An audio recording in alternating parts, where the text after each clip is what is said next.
Amani ya Kristo Yesu iwe nanyi tena. Ni siku nyingine njema, ninasema ni asante na kushukuru Mungu kwa sababu ya siku hii.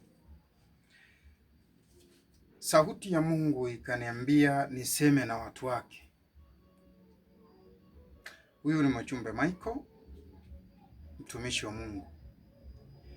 Sauti ya Mungu imenieleza kwamba matatizo tunayopitia katika maisha, katika ndoa, katika familia yanasababishwa na Shetani. Shetani sio aonekani kwa sura mbaya, haji kwa sauti mbaya, hakuji kwa kukemea, kwa kukulaumu, bali anakuja kwa laini, kwa sauti nzuri, sauti nyororo, sauti ya kutia moyo, na ni mkarimu sana.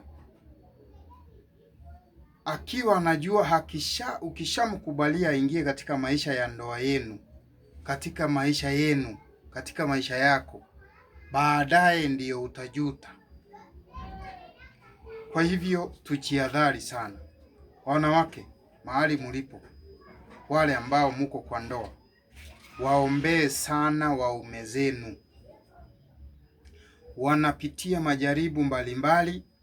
Kuna visuisi katika maisha, pale kasini, hapo njiani, hapo mtaani. Muombee mume wako. Yale yanamlenga ni mengi. Kuna wale hawafurahii ndoa yenu, kuna wale hawafurahii kazi yake. Muombee unapoamka. Mwanaume, muombee mke wako sana.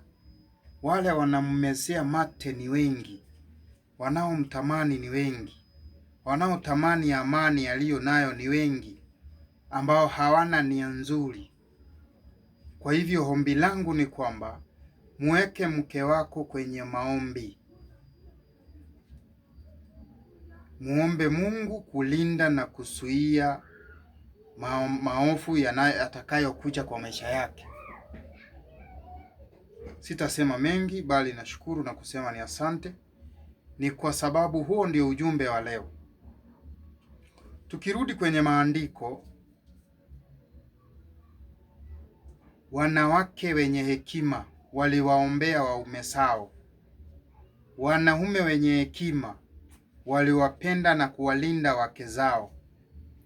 Jukumu la kwanza umepewa kama mwanaume ni kumpenda na kumlinda mke wako. Jukumu kubwa umepewa kama mwanamke ni kumlinda kutokana na majaribu na vitendo visivyofaa kutoka kwa watu wa nje. Kuna watu huko nje hawafurahii vile mnaishi. Kwa hivyo muombee mwenzako.